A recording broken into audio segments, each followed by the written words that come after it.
I beg to move that this August House approve the mid-year fiscal policy review of the budget statement and economic policy of the Government of Ghana for the 2021 financial year, which I present today, Thursday, the 29th of July, 2021.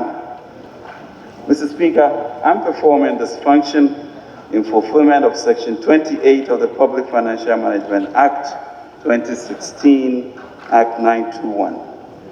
Mr. Speaker, this statement is an abridged version of the mid-year fiscal policy review of the budget statement and economic policy of the Government of Ghana for the 2021 financial year. I respectfully request, Mr. Speaker, that the entire mid-year fiscal policy review of the 2021 budget is captured in the Hansard. Mr. Speaker, in December 2020, the people of Ghana renewed their confidence in the President for another 4-year term.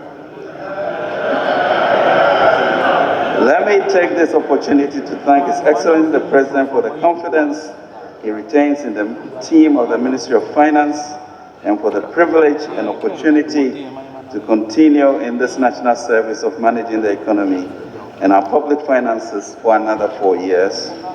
I also, Mr. Speaker, wish to extend my deepest gratitude to Honorable Osei Mensah Bonsu for the outstanding delivery of the 2021 budget statement and economic policy of government in March, and even buying a bag like mine. Thank you.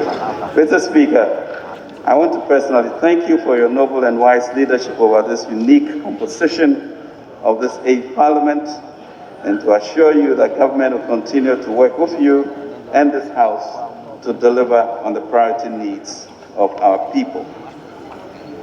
Again, permit me to express my heartfelt gratitude to this august House for your patience and forbearance in postponing my vetting and subsequent approval, giving me time to recuperate. I recognize the historic nature of this second term, and as indicated in my vetting, I commit to ensuring the protection of the public purse and the transformation of the economy. Mr. Speaker, it is my hope that the spirit of partnership that guided our work with the previous Parliament will continue to define our collaboration over the second term for the collective good of the nation. Mr. Speaker, it's difficult to attempt to normalize the catastrophe that has befallen the world. The devastating impact of the COVID-19 pandemic on lives and the global economy is widely acknowledged. The grim statistics are that over 196 million people have been infected by the virus, 4.1 million dead, and over 15 trillion spent. In Ghana, we join, Mr. Speaker, sadly, in mourning with the 823 families who have lost loved ones and pray for the recovery of those afflicted. The COVID-19 induced global recession has been the deepest since the end of the World War II, that is 76 years ago.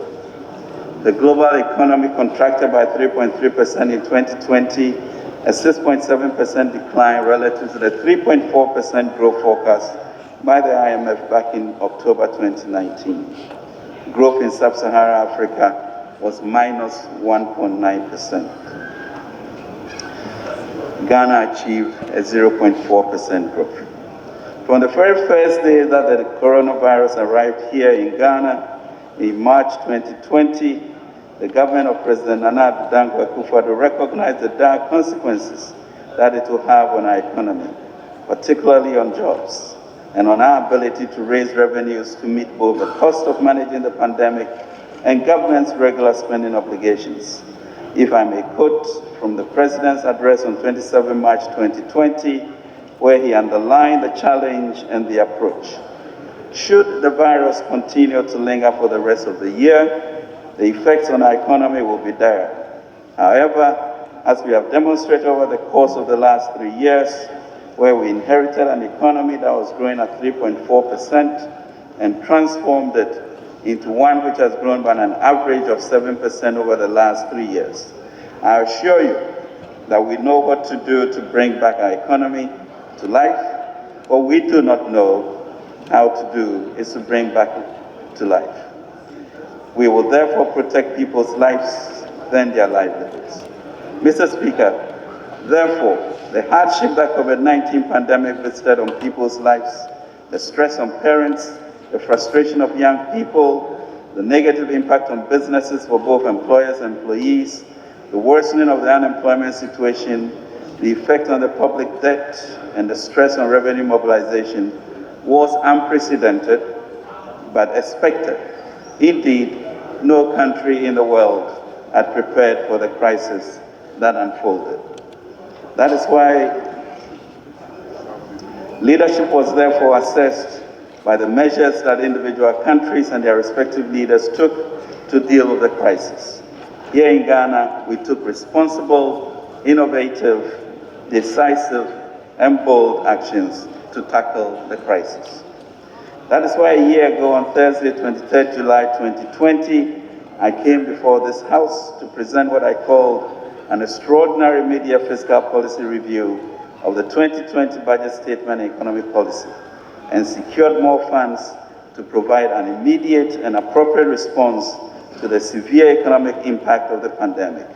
In addition, the 2021 expenditure in advance of appropriation presented to this House on 28 October 2020 saw to the uninterrupted delivery of government business in the first quarter of this year and the ongoing implementation of the 2021 budget and economic policy of Friday, 12 March is driving and the revitalization of the economy in line with our theme of completion, consolidation, and continuity. With these approvals, we intervened with timely measures to help, particularly households, schools, hospitals, and businesses, withstand the impact of the pandemic. Government provided direct transfers to households through food distribution and absorption of water and electricity bills, tax waivers to frontline health workers, and stimulus packages to small and medium-scale enterprises were also provided. Mr. Speaker, these interventions stabilized the situation, protected lives, supported businesses, and preserved jobs which would otherwise have been lost. In fact, although the workload from the public sector had to be reduced in many cases all through the COVID crisis, government has never once embarked on any program of laying off workers. Rather, we have continued to pay all workers and even proceeded to employ more in some critical areas such as security and health services. Mr. Speaker, let me use this opportunity to thank organized labor and employers for their role in concluding wage negotiations with government in May. The negotiations were marked by a shared understanding of the state of the economy, that we as a nation cannot share what we do not have, a collective will to improve productivity, raise more revenue, and ensure decent wages in the years to come. Mr. Speaker, as a result of our competent management of the crisis situation, Ghana economy has outperformed its peers, recovering faster. After recording negative growth in the second and third quarters of 2020, the economy rebounded strongly in the last quarter of the year, continue well into the first quarter of 2021. The Ghana Statistical Service reports the overall GDP growth for first quarter 2021 was 3.1%. The growth was even better, excluding oil, at 4.6%. The Bank of Ghana Composite Index of Economic Activity attests to the strong growth recovery, with the index growing at 33.1% at the end of May 2021, compared to a contraction of 10.23% at the end of May 2020. Mr. Speaker, on inflation, we are witnessing one of the lowest numbers on record in about 2 years. Inflation, which at the height of the pandemic hovered around 11.8%, dropped to 7.5% in May 2021, before inching up slightly to 7.8% in June. The Bank of Ghana will continue to implement appropriate monetary policy to maintain inflation rate within the target of 8 plus or minus 2%. The city has been relatively stable in the past 4 years and maintained its stability even in this pandemic year. For the first time in the Fourth Republic, the exchange rate did not see a spike after an election year.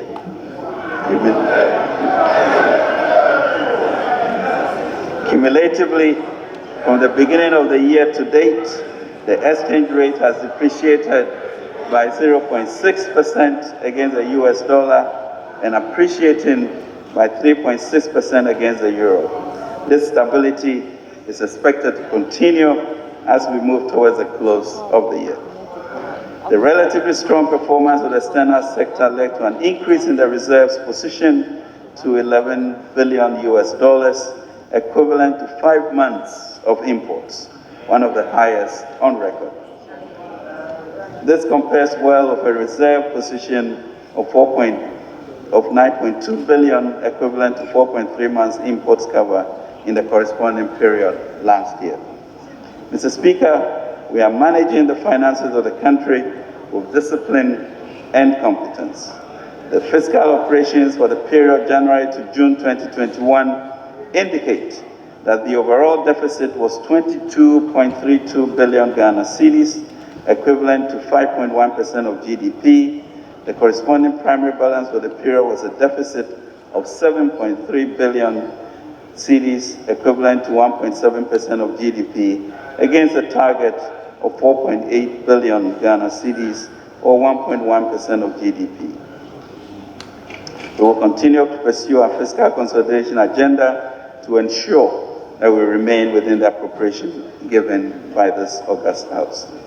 Mr. Speaker, I would like to note that notwithstanding our elevated debt levels as a result of COVID-19, our inflation rate is lower than it was in 2016.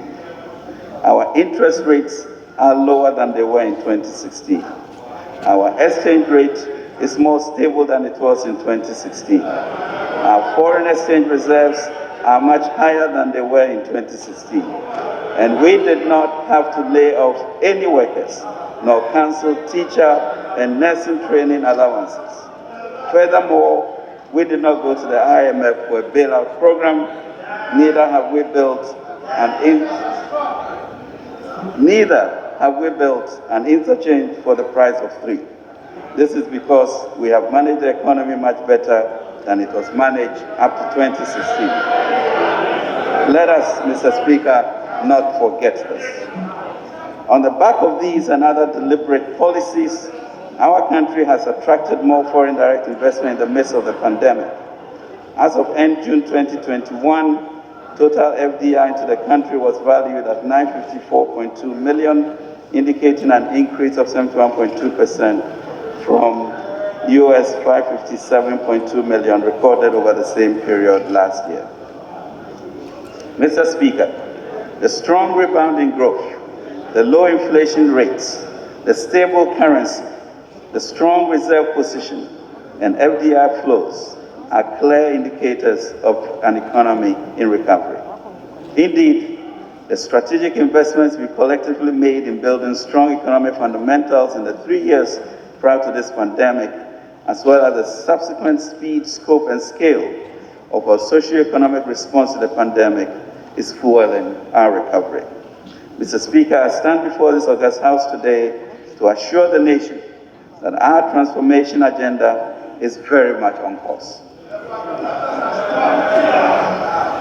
However, with COVID-19 still with us, it is important to stress that the recovery is only the beginning, a beginning that requires our collective sense of responsibility and action as citizens to guide, protect, and participate in the recovery efforts.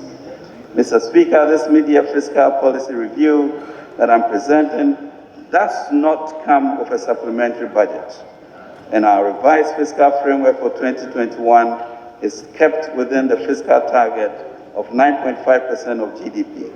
We are staying within the 2021 appropriation. Respectfully, Mr. Speaker, let me repeat. I'm not here today to ask for more money. I have not come.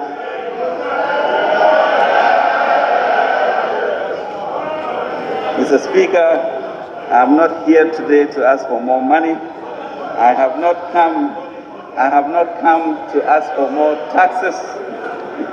I have come to update the House on the performance of the economy for the first half year of 2021 and our plans for the unexpired term of the year consistent with Section 28 of the PFM Act.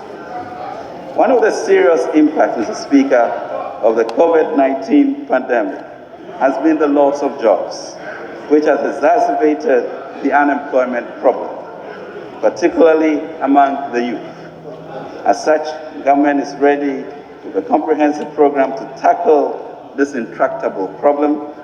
The goal is to create employment opportunities for 1 million of our young people over the next 2.5 years by igniting, Mr. Speaker, a high spirit of entrepreneurship. We will count on the support of this august House for this. Our focus on taxes is to collect what is due the Republic. To this end, we are building a robust framework to expand a domestic revenue mobilization to focus on compliance and enforcement nationwide. We have established, Mr. Speaker, the Revenue Assurance and Compliance Enforcement, RACE, R-A-C-E. The remit of RACE, Mr. Speaker, is to identify and eliminate revenue leakages in areas such as petroleum bunkering, gold and minerals exports, port operations, transit goods, warehousing, border controls, and free zones operations, to name but a few.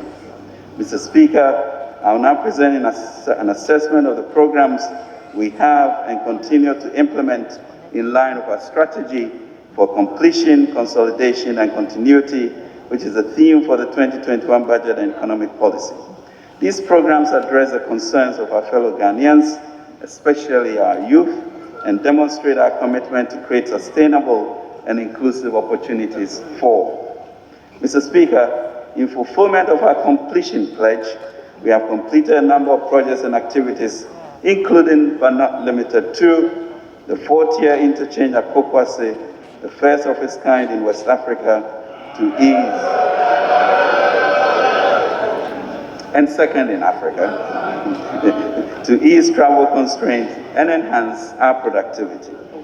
The 85-bed Central Kunja District Hospital, located in Buape, to improve access to quality health care. Key strategic factories to provide jobs and accelerate our industrialization agenda, including the new factory of Premium Foods Limited at Ejosu in the Ashanti region, one of the leading agribusiness in Ghana. Nano Foods Limited, pineapple juice processing factory at Nswem. Phase 1 of B5 steel plant in La Plega in Ningo Pram Pram, which when fully completed will become the biggest steel factory in West Africa. Toyota Tushu vehicle assembly plant in Tema, successfully securing the removal of Ghana from the Financial Action Task Force Grace List, which has enhanced access to global markets and finance for our businesses, and the signing of 7 implementation compacts under the Ghana Cares Obatampa program. Mr. Speaker, towards consolidating the gains made, we have, among others, pursued prudent macro-fiscal policies that puts us back on track to restore economic stability and growth, fostered a resilient financial ecosystem under Ghana Cares by establishing the building blocks for stronger and catalytic collaboration between institutions such as the Ghana Incentive Base and Risk Sharing Scheme for Agricultural Lending, GESAL, Ghana Commodity Exchange, GCS, Venture Capital Trust Fund, and the restructured Ghana Enterprises Agency, formerly MBSSI, to anchor a new age of entrepreneurship, job creation, and wealth building for our post-COVID transformation. We issue the historic foreign currency denominated zero-coupon bond in our financing mix, that's creating the fiscal space to build our financial resilience, and revamp the energy sector to further stabilize electricity supply for households and businesses. Mr. Speaker, our pledge on continuity has also driven us to continue to implement the Phase 2 of the Ghana Cares Obatampa program to revitalize our economy after a successful execution of the stabilization measures in Phase 1. Continue to implement our key flagship programs, including Free SHS, PFJ, 1D, 1F, among others, to enhance the quality of life of our people and further advance our transformation agenda. Continued our environmental agenda by embarking on a war against illegal mining, galamsey, to preserve our water bodies and protect the environment, and continue government's historic partnership with labor and employers, and also with the faith-based organizations. Mr. Speaker, in addition to the above, we've continued to provide the needed resources, equipment, and personnel to maintain security and peace within our borders. We are on course, Mr. Speaker, to transform the security services to enable them to adequately respond to emerging national and sub-regional threats. Mr. Speaker, we are aware of various conversations and we will take appropriate measures at the right time, and we beg this House to support us in that bid. In line with government's agenda to enhance our global stature, Ghana placed a bid and was elected as a non-permanent member of the United Nations Security Council for the 2022-2023 term. Additionally, His Excellency the President was also elected unanimously for a second term as Chairman of the Authority of Heads of State and Government of the Economic Community of West Africa States, ECOWAS. President Akufo-Addo remains co-chair of the United Nations and Sustainable Development Goals Advocate Group with Norway's Prime Minister, Erna Solberg. He is also the AU champion for both financial institutions and gender affairs. As a result of the increased international visibility and exemplary leadership of the President during this pandemic, government has been able to procure and administer 1,271,393 doses of COVID-19 vaccines, while 865,422 people have received the first dose, 405,971 have been fully vaccinated with the second dose at the end of June this year. Mr. Speaker, our diplomatic efforts are yielding results, and we are expecting to receive through the COVAX facility 1.2 million Pfizer vaccines from the United States of America, 249,600 AstraZeneca vaccines from the United Kingdom. In addition, government has committed itself to purchase through the African Medicine Supply Platform 17 million Johnson & Johnson single-dose vaccines. Furthermore, the President has set up a committee dedicated to facilitating our domestic capacity to manufacture COVID-19 vaccines, beginning with the process of fill and finish. Mr. Speaker, on the economic front, the additional policies and strategies outlined in the Ghana CD 100 billion Ghana Cares Over Tampa program will be vital in our journey towards economic recovery and transformation. Our strategy to place the private sector at the heart of this endeavor is to accelerate competitive import substitution and export expansion to generate sustainable jobs for our teeming youth under 35 years of age, who make up about 71% of our population. Mr. Speaker, the unemployment situation in our country has been exacerbated by the COVID-19 pandemic. This is a situation which we'll confront aggressively.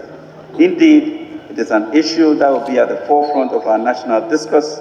The future of our young people and their livelihoods are of utmost importance to us as a nation. It requires urgent action, and the President has directed that we consolidate and implement new programs and projects to address it. It is crucial to our destiny. Mr. Speaker, over the course of this year, like many of my colleagues in government and in this House, I have traveled around the country, engaged with the people, especially young people. We have listened to them and heard their concerns. 8 weeks ago,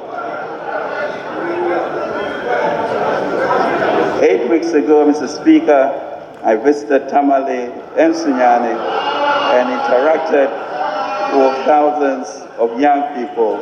Also visited Chebi and Triapiase, drawn from various universities and tertiary institutions as part of the Springboard Foundation program. I also participated in both the Accra Springboard and NUC's annual leadership training programs. These interventions, Mr. Speaker, provided me with yet another opportunity to experience at first hand the expectations and aspirations of our young people. Our responsibility as government is to accelerate our response. In connection with that, I have had extensive discussions with my colleague Ministers of Employment and Labor Relations, Youth and Sports, and Lands and Natural Resources. New programs will be introduced and existing ones scaled up and refocused to meet the aspirations of our youth. We will work together to sensitize and connect the youth to the numerous opportunities being made available by government, including a strategy to create jobs and business opportunities for 1 million Ghanaian youth by 2024. So far, we've developed 5 new programs, including an exciting U-Bank program. Mr. Speaker, the good people of Ghana have given us another 4-year mandate to manage the country, mitigate the impact of COVID-19, and pursue our transformation agenda of equal opportunities and prosperity for all. We are in the 7th month of the journey and executing the mandate with diligence, integrity, and faith, and we are determined to overcome the challenges that confront our nation. Let us join hands to build a more inclusive, confident, and hopeful society. COVID-19 has caused enough havoc, but we are resilient and confident people and should not allow ourselves to be defeated by the negatives. As 2 Timothy 1:7 tells us, that God has not given us a spirit of fear, but of power, of love, and a sound mind. We should have courage, Mr. Speaker, hope, and resolve to work hard and expect that the Almighty God, whom most of us believe and serve, will look kindly on us and bless the work of our hands. Mr. Speaker, I now proceed to give details of developments for the first half year of 2021 and will conclude with the outlook for the rest of the year. Mr. Speaker, since the presentation of the 2021 budget to this August House in March this year, global growth recovery has generally strengthened, supported by the ongoing mass vaccinations and the general relaxation of COVID-19 restrictions, as well as continued policy support. However, the emergence of new COVID-19 variants and potentially third waves in parts of the world, as well as disruptions of the vaccination efforts across emerging market and developing economies, is creating some uncertainty and threatening to undermine global recovery efforts. Economic recovery in most emerging markets and developing economies is expected to slow down, mainly due to continuous non-availability of vaccines. Mr. Speaker, to put the assessment of the performance of the economy for the first half of 2021 in perspective, permit me to restate the macroeconomic targets set for 2021 as presented in the 2021 budget as follows.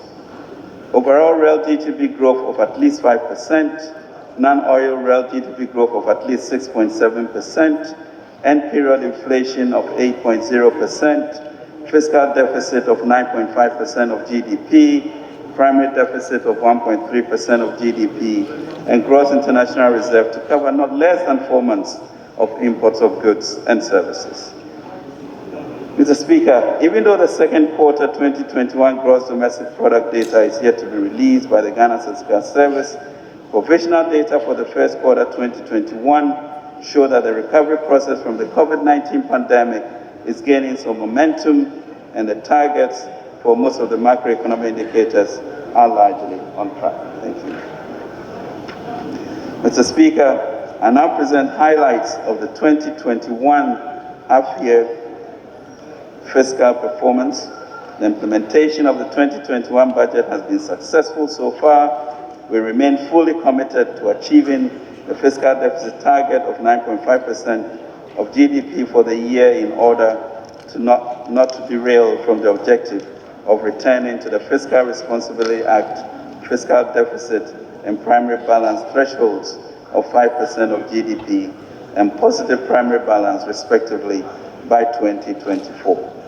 Mr. Speaker, the provisional fiscal data for January to June 2021 show that total revenue and grants amounted to 28.3 billion Ghana cedis, equivalent to 6.5% of GDP, against a program target of 32.4 billion Ghana cedis, or 7.5% of GDP. For the same period, total expenditure, including the clearance of arrears, amounted to 50.6 billion, equivalent to 11.7% of GDP, against a program target of 55.1 billion, or 12.7% of GDP. Mr. Speaker, the fiscal deficit for the period was financed from both foreign and domestic sources. Net foreign financing of 15.2 billion Ghana cedis constituted 68.3% of the total financing and included inflows from Eurobond proceeds. On the other hand, total domestic financing amounted to Ghana cedis 7.1 billion, representing 31.7% of total financing. Public debt development. Mr. Speaker, the total public debt stock as a percentage of GDP increased from 76.1% at the end of December 2020 to 77.1% of GDP at the end of June 2021. This stock includes the financial and energy sector bailouts. Excluding the financial sector bailout, the nominal debt stock as a percentage of GDP is 72.9%.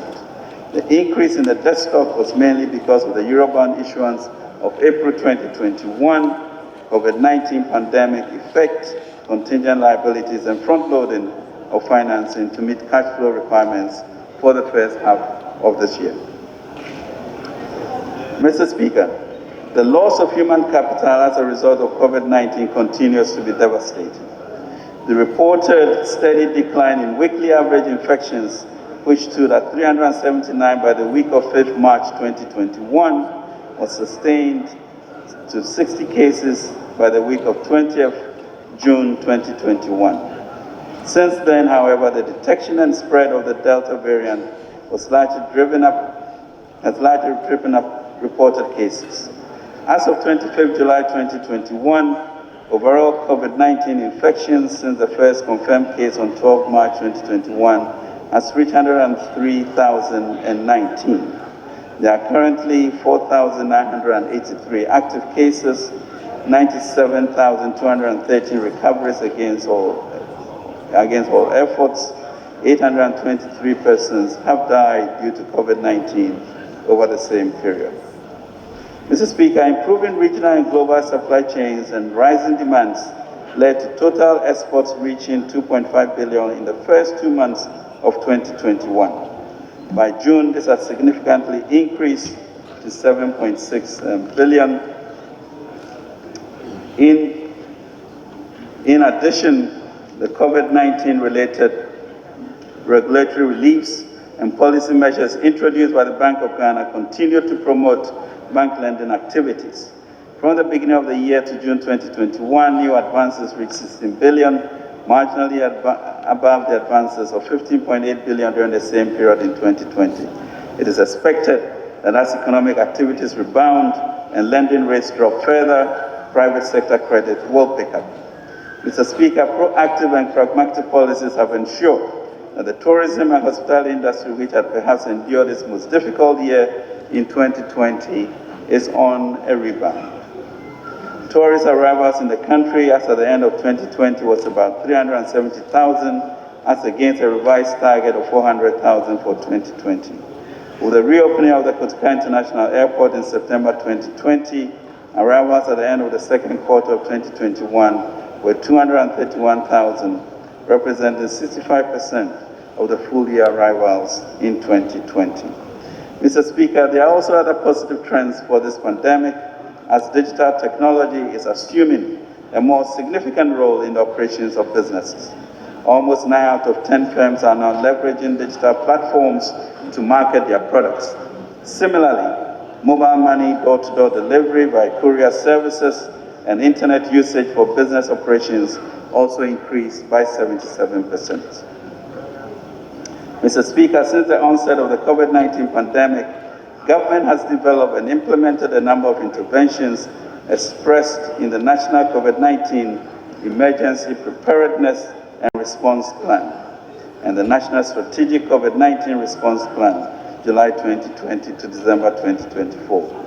Mr. Speaker, these plans and related interventions provided a comprehensive framework to mobilize and disburse funds which have proved vital to the success of the national containment and case management measures. Since Ghana recorded its first 2 cases on 12 March 2020, the Ghana Health Service has conducted 1,416,952 tests as of 25th July 2021, with a cumulative positivity rate of 7.3%. Mr. Speaker, Ghana implemented the COVID-19 vaccination campaign as part of the containment strategy and has developed the National Deployment and Vaccination Plan. It is planned that 20 million Ghanaians will be vaccinated in order to achieve herd immunity. Mr. Speaker, we have upgraded our national, regional, and district cold chain facilities to widen our access to vaccines like Pfizer and Moderna that require -70 degrees centigrade cold chains. These include 16 ultra-low cold freezers, 58 units of ultra-low freezers, 50 normal vaccine refrigerators, 300 boxes to be filled with ice packs, 300 ice pack freezers, 10 cold chain vans, and 120 temperature monitoring devices. Government has also committed to providing seed funding of $25 million towards the development of the country's capacity to produce vaccines domestically. This will be achieved through the establishment of a National Vaccine Institute. Mr. Speaker, the pandemic further strengthened our efforts to tackle discrimination and inequality against women, since the sectors hard hit by the crisis like tourism, hospitality, and small-scale retailing employ a large number of women. It is important to note that Ghana was one of the few countries in the world that devised a plan to ensure that the impact of the pandemic on MSMEs will be minimized.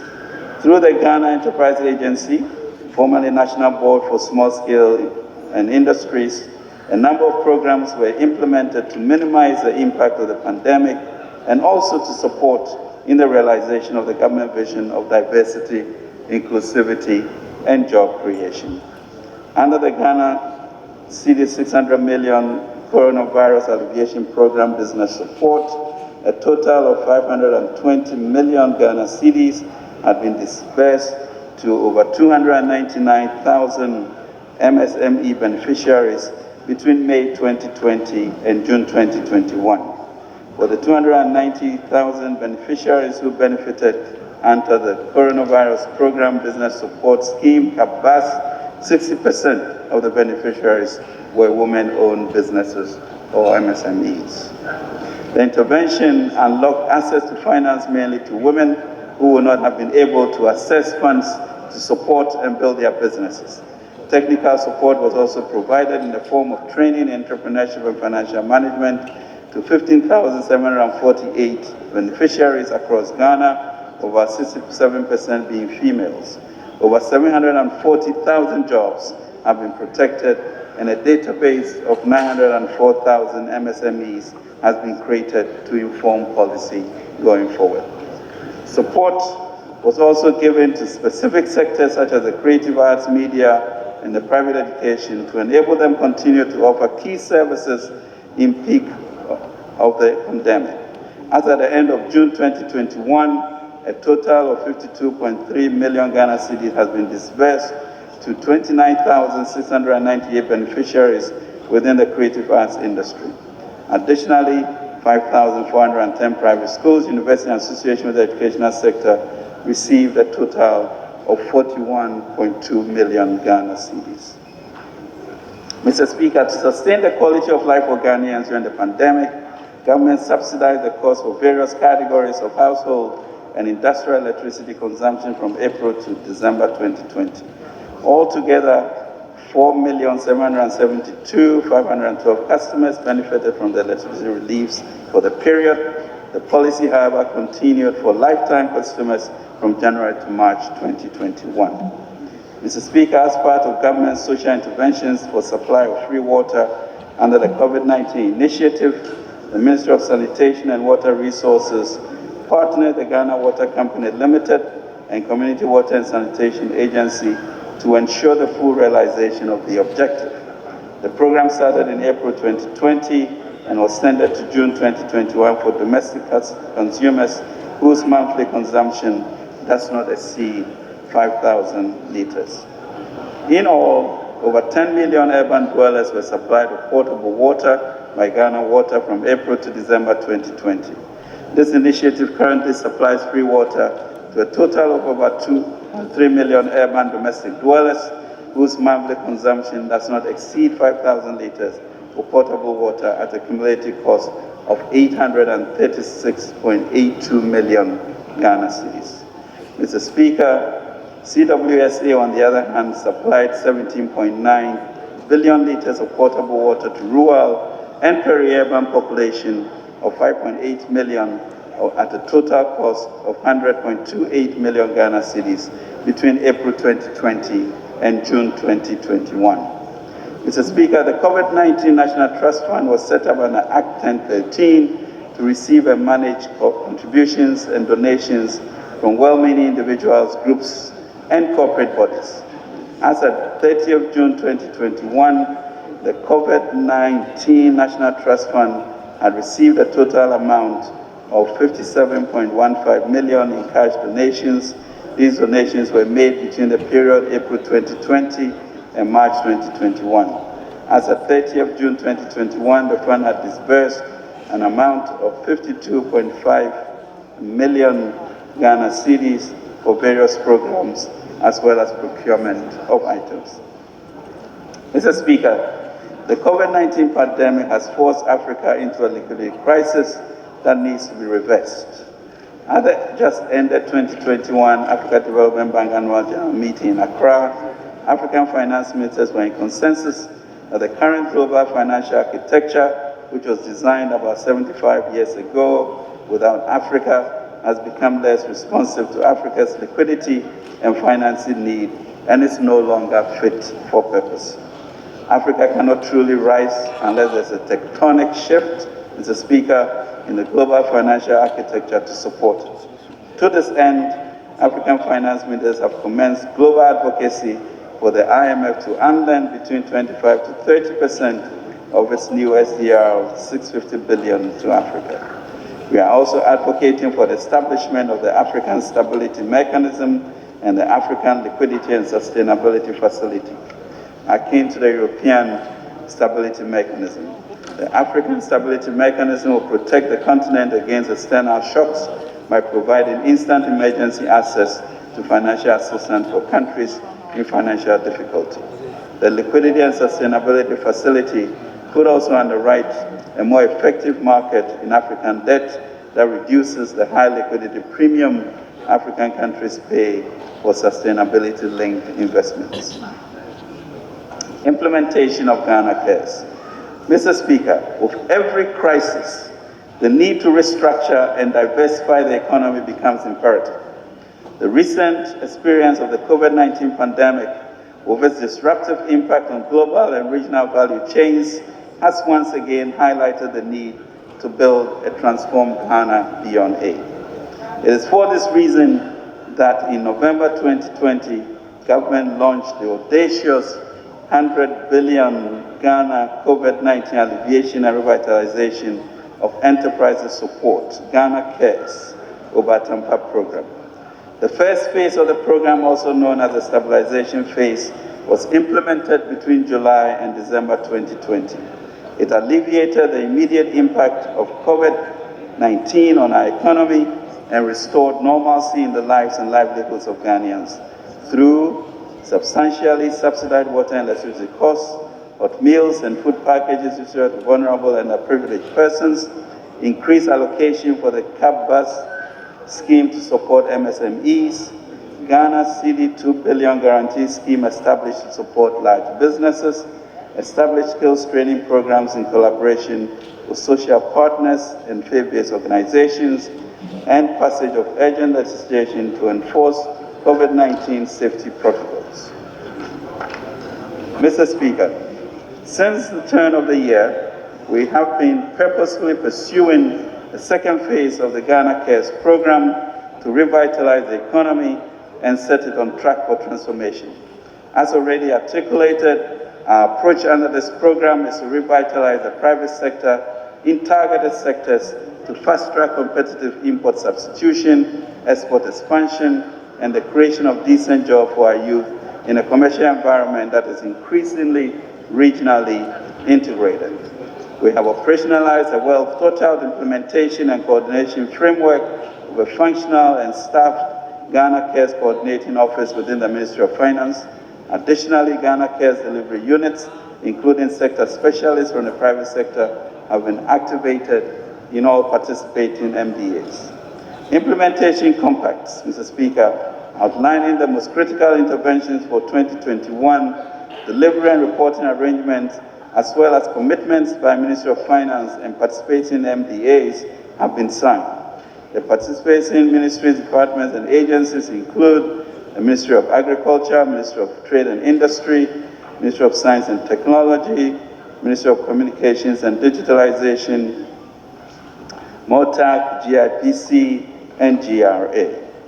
Mr. Speaker, in line with our commitment to a functioning financial ecosystem and the Ghana Cares, we are establishing the building blocks for a stronger network of institutions to support businesses and entrepreneurship, including the Development Bank of Ghana, GERSO, the Ghana Commodity Exchange Venture Capital Trust, and the recently established Ghana Enterprises Agency.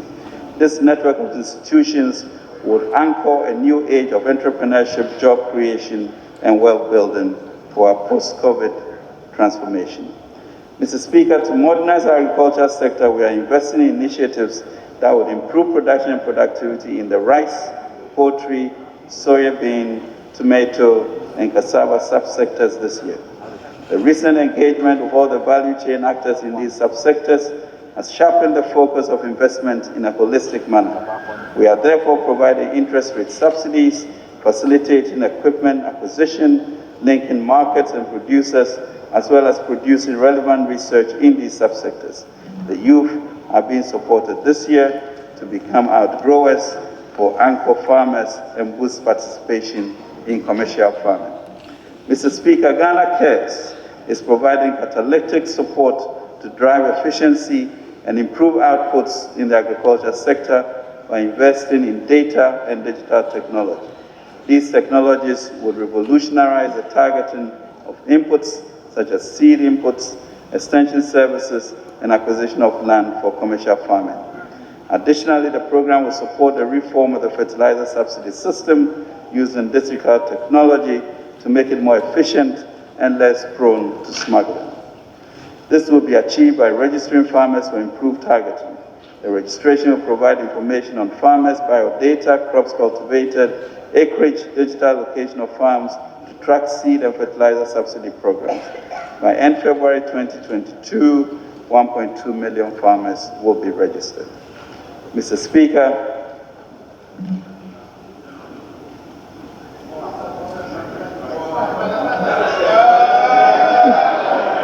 thank you.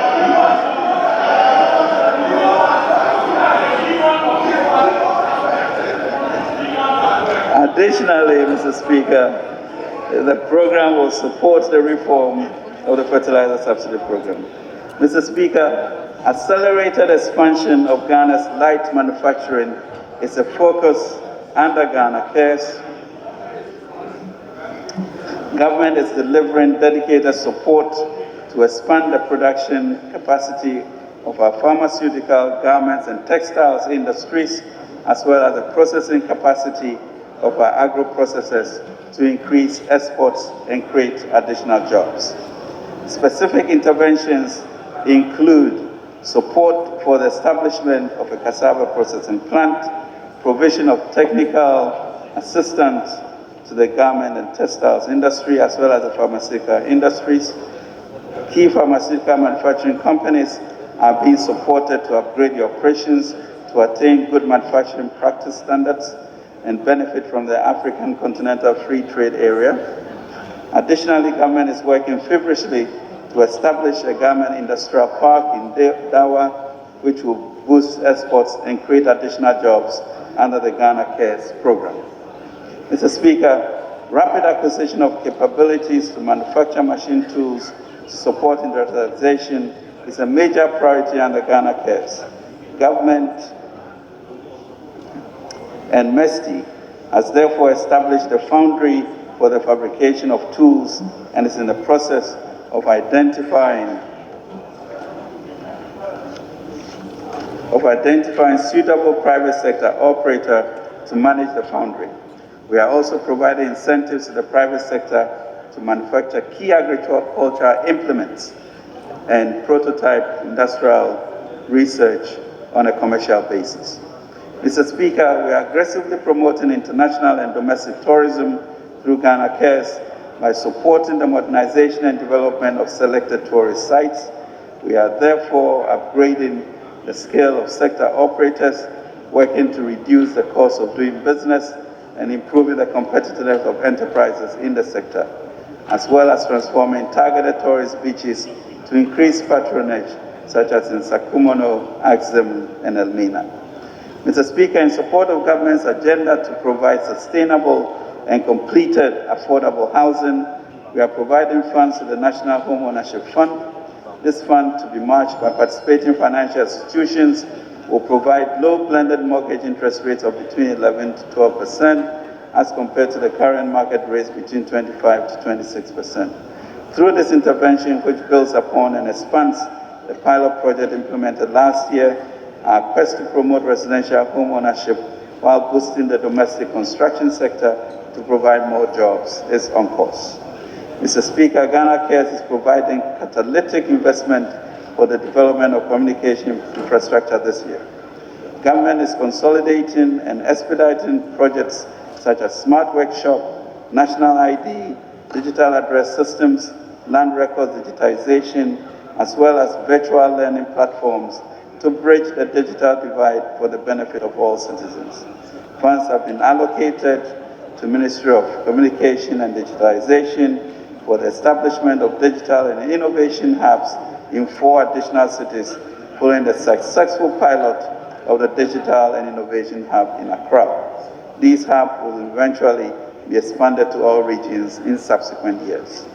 Mr. Speaker, ongoing efforts to consolidate the fiber assets of Volta River Authority, Electricity Company of Ghana, Ghana Grid Company Limited, Ghana National Gas Company Limited, Bureau of National Communication, Ghana Investment Fund for Electronic Communication, and others are being sustained under this program. We are also enhancing the capacity of key institutions and improving coordination with the private sector for quality service delivery to facilitate business expansion and economic transformation. Mr. Speaker, government is aware of the critical importance of additional revenue to finance all these initiatives that underpin our recovery and transformation agenda. Indeed, we are committed to raising our tax to GDP from the current 14% to 20% as our peers in the sub-region. The Ghana Revenue Authority is therefore implementing a transformation agenda to block the huge leakages in key sectors of the economy. This transformation agenda is not just about mobilizing more, it is equally about mobilizing efficiently through technology and integrated data systems. We have also established, as I mentioned, the RACE initiative to complement the efforts of the Ghana Revenue Authority, the remit to identify and prevent revenue leakages whilst reinforcing the culture of compliance nationwide. A formal launch of this initiative is scheduled for Monday, 2nd August 2021. Mr. Speaker, the GIPC also has a crucial role to play under the Ghana Cares program by spearheading the mobilization of 70 billion Ghana cedis in private sector investment. We are supporting GIPC to be more targeted and proactive in seeking investment into the prioritized sectors for the nation. The intentional and dedicated effort to attract global and regional brands in the likes of Twitter, Google, will be leveraged to grow local enterprises. Mr. Speaker, as part of measures to mitigate the impact of unanticipated future socioeconomic crises such as COVID-19 pandemic on Ghanaian workers, government announced in the 2020 mid-year review of fiscal policy the establishment of the National Unemployment Insurance Scheme and training-retraining programs as part of the Ghana Cares Obatampa program. Mr. Speaker, we are currently in the design phase of the National Unemployment Scheme, and key stakeholders are being consulted.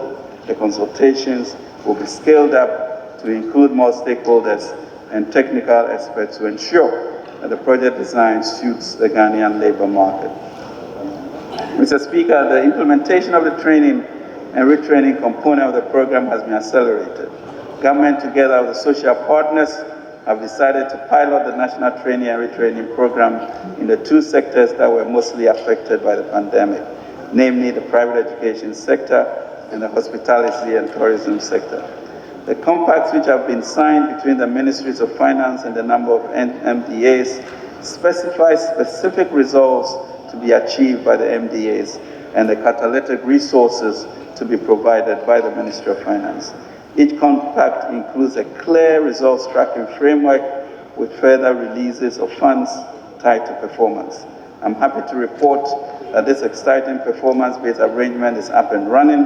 The catalytic resources have started flowing and the MDAs are energized and getting on with the activities. The compacts ensure effective and timely delivery of targets under Ghana Cares for 2021. Mr. Speaker, government is demonstrably committed to the nation's economic recovery and eventual transformation as envisioned by the Ghana Cares program. We are innovating new ways to get results. We are engaging all actors to secure keen participation and involvement. We are aggressively mobilizing resources to deliver the program. The recent urgency brought to bear by our youth is appreciated. We will continue to prioritize the opportunities as a means for this transformation journey. Mr. Speaker, the implementation of the Ghana Cares complement the existing flagship programs such as Free SHS, PFG, 1D, 1F, among others, which are being rationalized to enhance the quality of life of our people and further advance our transformation agenda. To this end, the recent challenges relating to the school feeding program and IPEP and caterers are being resolved. Mr. Speaker, despite the generally strong performance of our economy in recent decades, the issue of unemployment and jobs for our youth, who constitute close to 71% of our population, persists. This situation has been exacerbated by the pandemic, by the impact of this pandemic. Taking the lesson from our recent past, we are deliberately intervening to avoid a jobless economic growth and recovery. Mr. Speaker, at a strategic level, our comprehensive and holistic response to the employment and jobs issue remains anchored on the private sector. It is for this reason that government's recovery program transformation agenda is easing the constraints of the private sector to enable them to expand and provide jobs for the youth. A recent survey indicated that about 50% of local employers report misalignment of or inadequacy of skills in the market. It also reports that at least 50% of new tertiary institutions entrants are enrolling in programs in sectors with no or little growth in labor market. Mr. Speaker, in response to this, we are strengthening the links between education and job market stakeholders. We are also revitalizing the skills development initiatives under Ghana Enterprises Agency, NEIP, YEA, and CODVET. We are also feverishly working on a scheme that enables the private sector to train new recruits entrants at a subsidized rates by government. Mr. Speaker, our intention of building an entrepreneurial nation is already known. We aim to empower our youth to be at ease and venture into businesses. The cleanup of the financial sector and the invigoration of the entrepreneurial ecosystem is expected to help remove the binding constraints of financing and market linkages for our daring youth. Our focus will remain on establishing a strong value system for entrepreneurship to flourish. Mr. Speaker, recognizing that more needs to be done, government is today announcing a 1 million jobs initiatives to aggressively respond to the needs of the country. This is to promote growth in SMEs, support new ventures, and stimulate innovation and startups. Mr. Speaker, the Enterprise and Youth Support Fund, which aligns with government's overall strategy of developing a competitive and viable private sector economy, will set up a youth bank with the aim of financing youth-led startup businesses across the country. As part of this initiative, an online investment hub will be established for youth across the country to access information for the purpose of establishing businesses. It is estimated over 100,000 jobs will be created through this. Mr. Speaker, the Venture Fund Trust, which is being revamped to be better positioned to carry out the designated activities, also as a fund manager.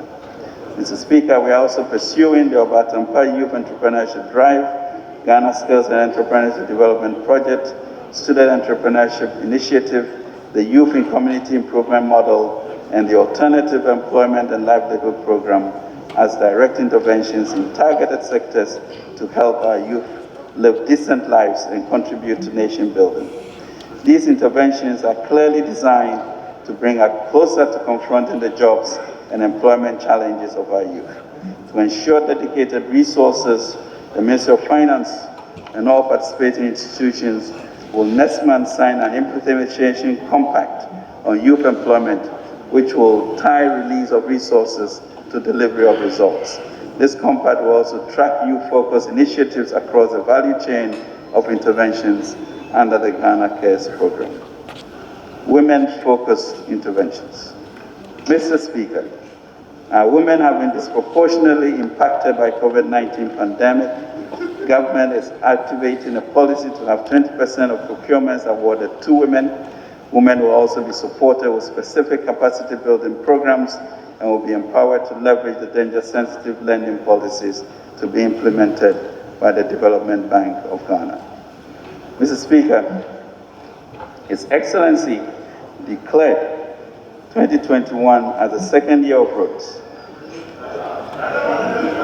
And government prioritized roads for economic development and putting the economy back on track following the devastating impact of COVID-19 pandemic. From January to end June 2021, routine maintenance was carried out on 11,174 kilometers of trunk road network, 5,389 kilometers of the feeder road network, and 2,937 kilometers of the urban road network. Additionally, periodic maintenance comprising regraveling, spot improvement, and resealing works were carried out in the same period on 44, 167, and 262 kilometers of trunk, feeder, and urban road networks, respectively. Mr. Speaker, works were completed on the Tema Motorway Runabout Phase 1 in June 2020. The second phase of the project, which involves the third tier of the interchange, is expected to take off by third quarter 2021, following the completion of Phase 1 of the Obecha-Bilamte Circle interchange and other ancillary works. Work on Phase 2 has started and currently at a fiscal progress of 15%. In 2020, works were also started on the La Beach Road project, which involves improving capacity along the Accra-Tema Beach Road and the construction of a 3-tier interchange at Nungwa Barrier. Fiscal projects for lots 1 and 2 is 13% and 11% respectively. Mr. Speaker, fiscal progress of work on the Kumasi Lake roads and drainage extension projects is 73% complete as at the end of June 2021. The construction of 7 bridges is also on the way, and the completion with 4 bridges launched and 1 at substructure level. Overall progress is 70% at the end of June 2021. Mr. Speaker, works began in 2020 for the construction of 50 bridges nationwide aimed at improving connectivity within areas cut off by waterways. The first batch of 21 steel bridge components have arrived in the country. Work have started on 14 of the substructures and 3 were completed. Government has awarded contracts for the implementation of 84 critical regional and inter-regional roads projects with an estimated length of 2,237 kilometers at a cost of 7.8 billion Ghana cedis. Mr. Speaker, even though Ghana remains a pillar of stability in the region, the sub-regional security situation continues to be rather volatile. Terrorist threats and general cross-border security issues are becoming increasingly imminent in view of the continuous terrorist attacks in the Sahel region, and particularly from Mali and Burkina Faso. In particular, the southward drift of the activities of violent extremists, terrorists, and pirates in the Gulf of Guinea have become more widespread, frequent, and deadly with the underlying dynamics. Mr. Speaker, it becomes imperative that we address the existing vulnerabilities and intensify preemptive, preventive, and countermeasures to any potential threats to our security and sovereignty in the light of the risks of the sub-region suffering from the contagion effects in the short to medium term. Mr. Speaker, the government has revamped and retooled the Ghana Boundary Commission since the beginning of 2021 to undertake its strategic mandate of determining and demarcating the land boundaries and delimitation of maritime boundaries of Ghana in accordance with accepted principles of international law. Mr. Speaker, we are also working further to retool the intelligence agencies through the deployment of enhanced intelligence infrastructure.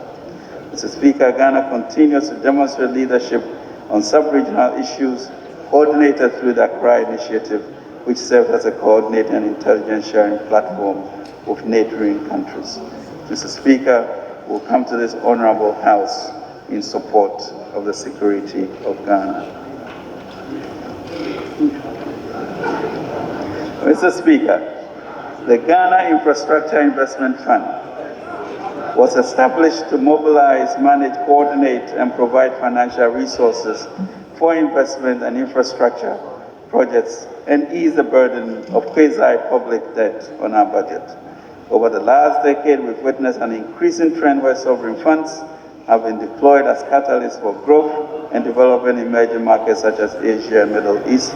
This is also beginning to be adopted in Africa, and the government of Ghana intends to allow GIF to increasingly play such a role for Ghana. The government intends to reduce our infrastructure gap by enabling GIF to drive sizable but economically viable infrastructure projects to conclusion, which will also create additional fiscal space for government to operate.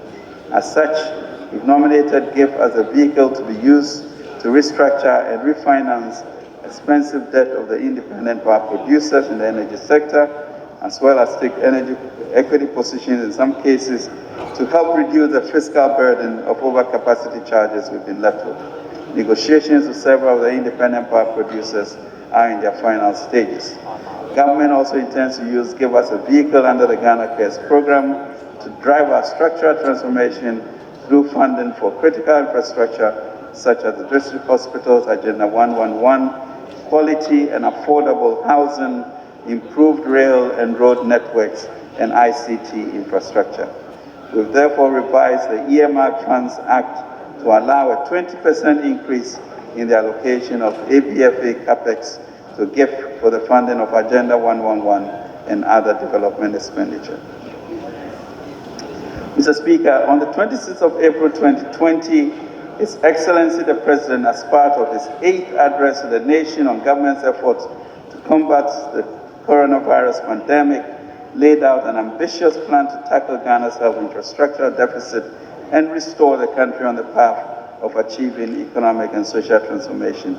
This transformation project, now dubbed Agenda 111, will require the government to construct 101 standard district hospitals, 6 new regional hospitals, 1 regional hospital for the Western region, rehabilitation of a Fiakwanta hospital in the Western region, constructing 2 new psychiatric hospitals, construction of a new Accra psychiatric hospital. The objective is to use the local teams comprising of Ghanaian consultants, project managers, and construction firms. It is envisaged that upon the successful completion of Agenda 111, Ghanaians across the country will experience a marked improvement in access to healthcare. Mr. Speaker, government and the project coordinating team have worked tirelessly on phase 1, and I'm happy to report that pre-contract works have been completed for 88 sites for the district hospitals. Mr. Speaker, we expect to commence phase 2 construction 3 weeks from now, from 17th August 2021. Mr. Speaker, an important project such as Agenda 111 requires extensive preparation and due diligence. We are confident and happy with the level of detail and attention that has gone into the pre-contract works. Rehabilitation and expansion of the Sunyani Airport.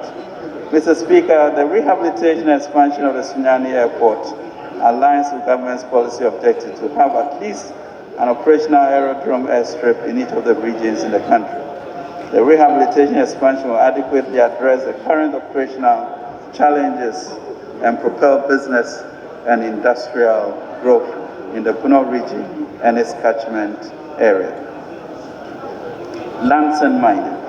Mr. Speaker, the Ministry of Lands and Natural Resources, in line with the President, has held a national dialogue followed by 2 regional dialogues on small-scale mining. Following this, several measures are being put in place to build a sustainable, viable, and responsible small-scale mining industry that protects the national environment. The Ministry will beef up the personnel and other logistics of the Inspectorate Division of the Minerals Commission to undertake strict monitoring and enforcement of our mining laws. The Lands Commission has commenced the process of regional education and sensitization on the new Land Act 2020, Act 1036. Efforts to protect forests and recover lost ones have included Green Ghana project. We saw the planting of over 5 million trees on June 11, 2021, the Green Ghana Day. The outright ban on the harvesting and exportation of rosewood and the declaration of forest reserve in red zones for mining.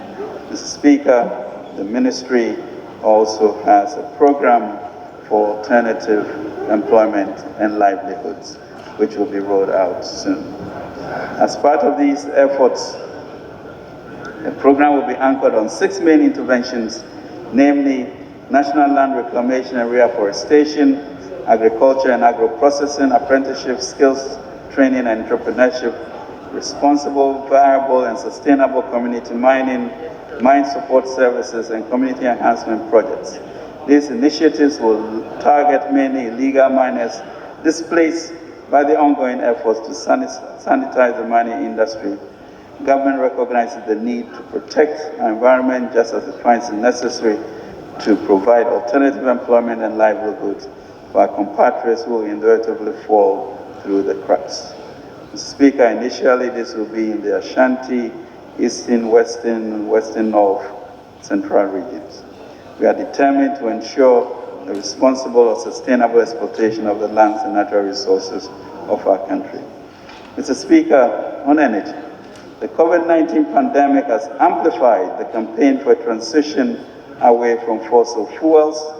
Given the prevailing sentiment around energy transition, there's a strong possibility that Ghana may be left with stranded assets unless we accelerate our exploration activities and develop a homegrown strategy to extract our fossil fuel. As such, GNPC is looking at opportunities for a subsidiary, GNPC Exploco, to acquire such assets and become an operator in its own right to ensure the expeditious development of our hydrocarbon resources.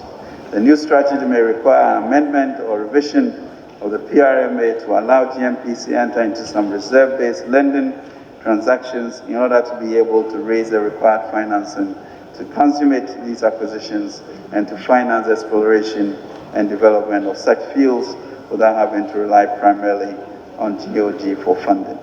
Mr. Speaker, to that extent, GNPT has already identified some major potential acquisition targets of offshore blocks and has entered into discussions with the shareholders with an aim to acquiring controlling equity stake and eventually becoming operators through Exploco. We shall always come back to the House with any agreements once concluded. Mr. Speaker, the United Nations Sustainable Development Goals call for urgent action by all countries aimed at encouraging sustained economic growth underpinned by social, economic, and environmental sustainability. A blueprint for peace and prosperity for people and the planet now and in the future. Accordingly, the government of Ghana recognizes that we must be at the forefront and promote the building blocks for an inclusive and sustainable recovery. Our focus remains to move urgently toward opportunities and solutions that achieve sustainable and broad-based economic growth without harming our climate or leaving hundreds of millions of families in poverty. As such, government has commenced discussions with international organizations such as the World Economic Forum to identify SDG financing gap and develop a roadmap to attract innovative finance to close the gap for the attainment of the SDGs by 2020.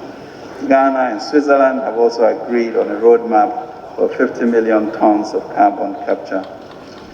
Globally, the international capital markets is moving its financing appetite towards sustainable initiative that supports its goals. Ghana is also keen on positioning itself to benefit from the desire to provide such financing by developing an ESG framework which will allow proceeds raised or an amount equivalent to such proceeds raised to be used for financing or refinancing eligible green and sustainable projects such as renewable energy, health, education-related infrastructure, amongst others. Mr. Speaker, our partnership with FBOs has directly and indirectly benefited over 46,000 and 100,000 trainees, respectively, in fashion, catering, cosmetology, electronics, soft business, and managerial skills. Efforts are being made to roll out the next phase by end of the third quarter. We continue to count, Mr. Speaker, on our SBO partnerships to sensitize and ensure adherence to the life-saving mask-wearing, social distancing, and enhanced hygiene protocols within our communities. Mr. Speaker, work on the National Cathedral is progressing speedily, and following the program of the contractors, and with God helping us, the National Cathedral is expected to be officially commissioned on March 6, 2024. Upon completion, the National Cathedral will provide a sacred space for formal religious activities of state and symbolize the enormous contribution of faith to nation building. Mr. Speaker, this state and church partnership envisaged by the President to develop the National Cathedral is on course.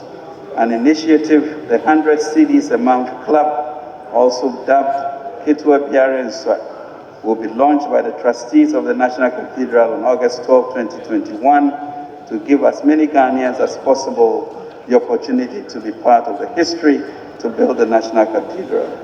The aim of the club is to raise 1 million Ghanaians who will give 100 CDs a month for the construction of the National Cathedral. A special short code 979 has been developed for this purpose. We look forward to Mr. Speaker and all the members of this august house joining the 100 CDs a month club. Mr. Speaker, with your permission, may I convey a special message from His Excellency the President to the young people of our beloved country. The last couple of years has not been easy for our young people. Your education has been disrupted. For many of you, your business plans are on hold because of lack of funding or opportunities.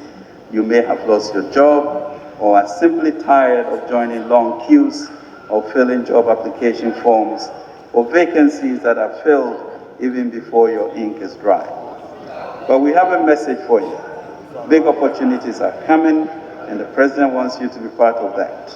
The President is determined to see as many of you having the opportunity to help shape our future. We value your input, and even as we roll out programs to support you, we will continue to engage. Now more than ever, we need to create a large pool of employment opportunities for the growing number of young Ghanaians who now have increased access to education. At the heart of the policies outlined in today's statement is the rolling out of various programs to build an economy that allows you to unleash the wealth and breadth of your energies.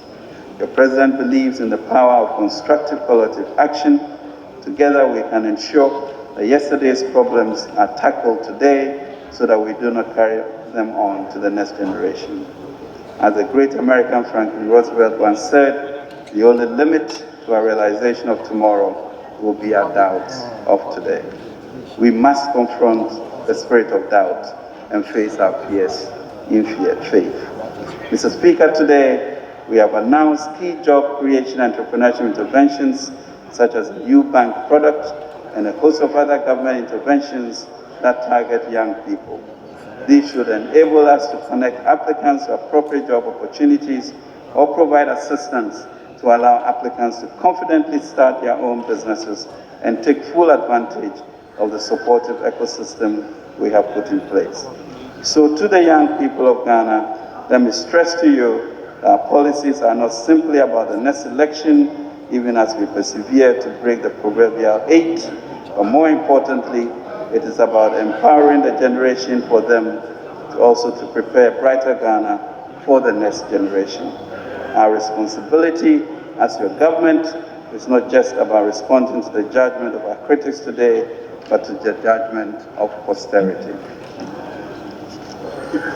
Conclusion. Mr. Speaker,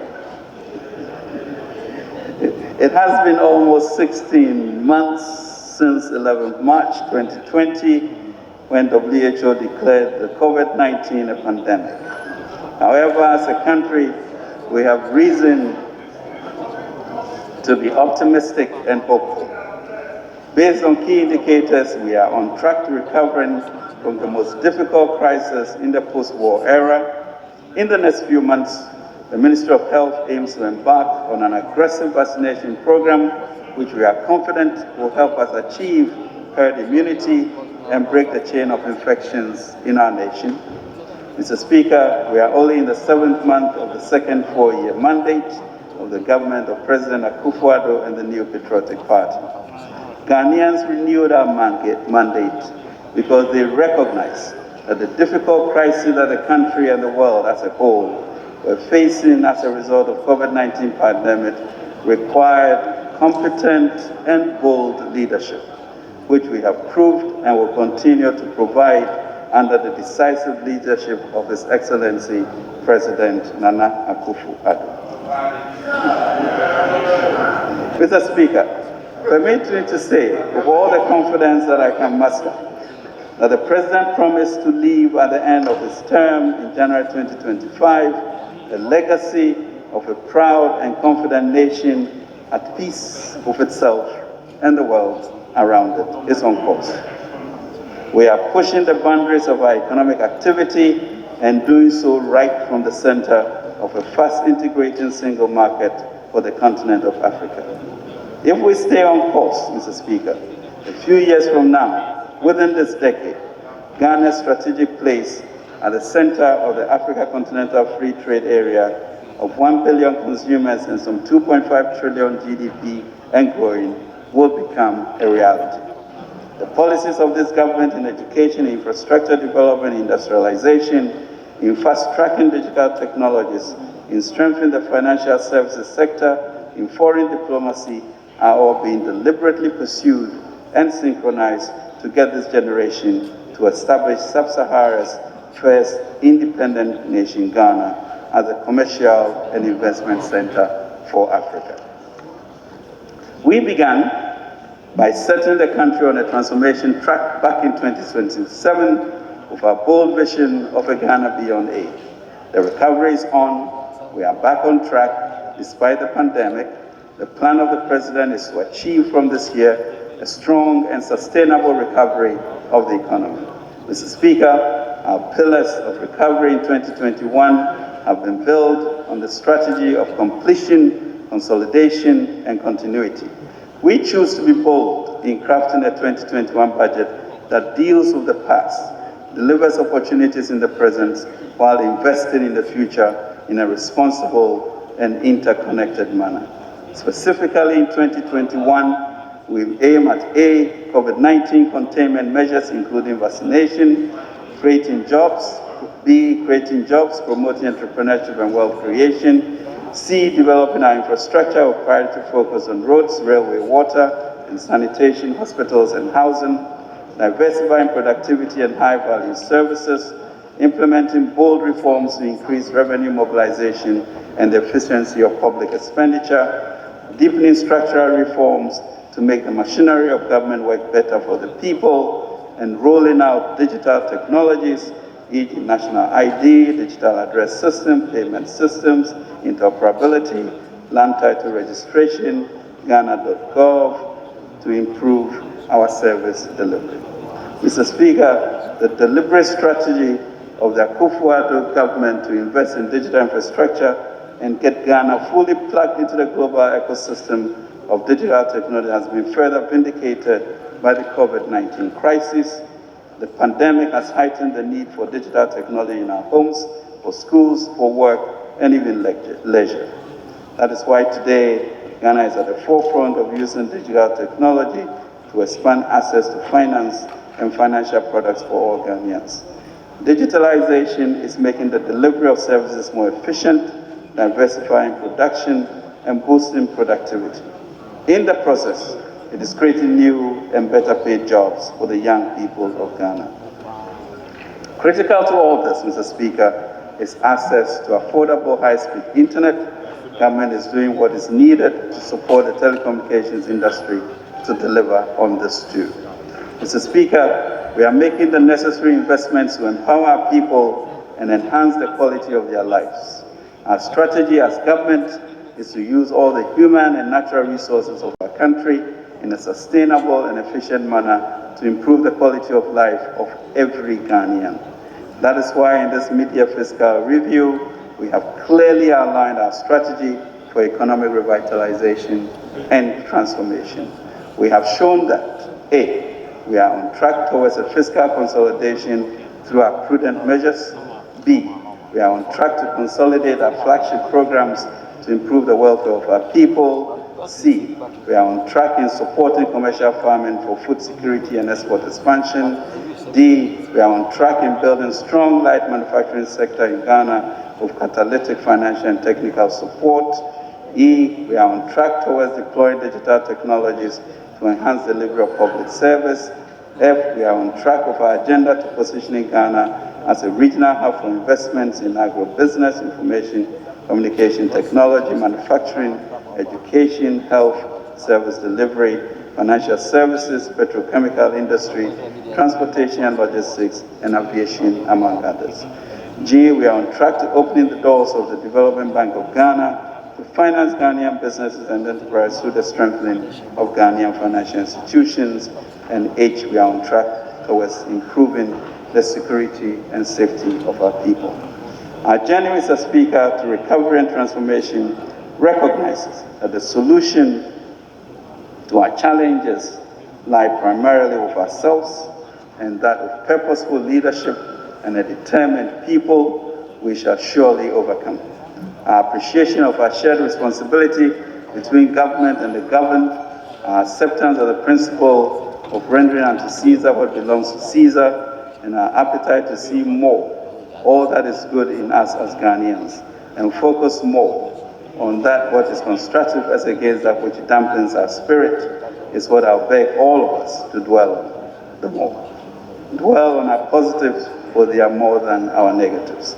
With purpose, we have laid out our recovery and revitalization plan in the 100 billion Ghana Cares of Atamba program. This program is anchored on our faith in the inherent capacity of the Ghanaian, both at home and abroad, to succeed. It is also anchored in a stronger partnership with the domestic private sector, employers, organized labor, foreign investors, faith-based organizations, and our development partners. By the grace of God, with the resilience of the Ghanaian people, and the competent management by this government, our progress is assured. Mr. Speaker, just 7 days ago, 14 Ghanaians began a journey to raise high the flag of Ghana at the 2020 Tokyo Olympics. Their success is our success, and we should continue to keep them in our thoughts and prayers. Mr. Speaker, together as a people, we are on track to a strong economic recovery in 2021. Together, we are recovering from the devastations caused by this pandemic. Together, we are intervening in diverse areas to enable our people to thrive. But we are not yet there. New upside risks are beginning to emerge as latest health statistics show that the COVID-19 infections are beginning to rise again. As the President remarked on Sunday, at a time when the economy is on the rebound and business activity is picking up, I quote, "We must do everything possible to contain this outbreak. We cannot afford to return to the days of partial lockdowns, which brought considerable hardship and difficulties for all of us. Let us be each other's keepers, observe the COVID-19 protocols that have served us so well, especially the wearing of masks." Mr. Speaker, we must have a national conversation in which we pursue peace and eschew nihilism, where we build each other up and not tear each other apart. Let us work with wisdom and skill. Let us see ourselves as peacemakers, salt of the earth and light of the world, so that our collective leadership and shared sacrifices in this polarized world shall be a blessing to our nation and as an example to the rest. And as is written at the UN, when you go there, the wolf and the lamb will feed together, and the lion will eat straw like ox, and dust will be the serpent's food. They will neither harm nor destroy on all my holy mountain, says the Lord. Mr. Speaker, before I resume my seat, allow me to convey the heartfelt gratitude of the President for the support this august House continues to extend to him and his government. So far, the House has shown that we can debate and disagree on many issues and yet remain true and united on the main goal of advancing the general well-being of our people and the deepening of our democracy. Mr. Speaker, I beg to move.